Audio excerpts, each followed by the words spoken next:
13ஆம் தேதி முதல் மக்களை சந்திக்கும் விஜய் எந்த தேதியில் எங்கே செல்கிறார் என்பதை பற்றி இந்த பதிவில் பார்க்கலாம்.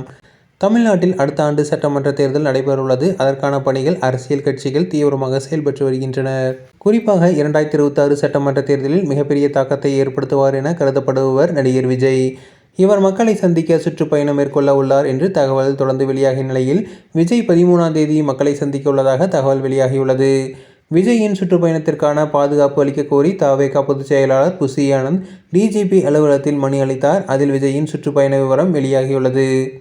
அதன்படி செப்டம்பர் 13ஆம் தேதி திருச்சி, பெரம்பலூர், அரியலூர், செப்டம்பர் 20ஆம் தேதி நாகப்பட்டினம், திருவாரூர், மயிலாடுதுறை, செப்டம்பர் 20ஆம் தேதி திருவள்ளூர், வடசென்னை, அக்டோபர் 4ஆம் தேதி மற்றும் அக்டோபர் 5ஆம் தேதி கோவை, நீலகிரி, திருப்பூர், ஈரோடு, அக்டோபர் 11ஆம் தேதி கன்னியாகுமரி, நெல்லை, தூத்துக்குடி, அக்டோபர் 18ஆம் தேதி காஞ்சிபுரம், வேலூர், ராணிப்பேட்டையில் அவர் பிரச்சாரம் செய்ய உள்ளார்.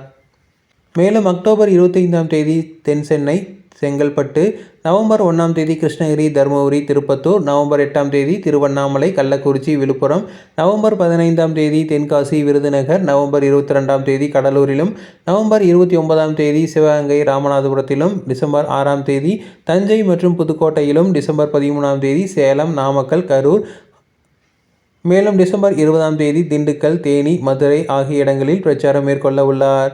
இதில் விஜய் சுற்றுப்பயணம் அனைத்து நாட்களுமே சனிக்கிழமையாகும். அக்டோபர் 5ஆம் தேதி மட்டும் ஞாயிற்றுக்கிழமை. விஜயின் அதிகாரப்பூர்வ சுற்றுப்பயண விவரம் காவல்துறையின் அனுமதி காரணமாக இதுவரை வெளியாகவில்லை. ஆனால் அனுமதி கிடைத்தவுடன் அதிகாரப்பூர்வ வெளியாகும் என்று எதிர்பார்க்கப்படுகிறது.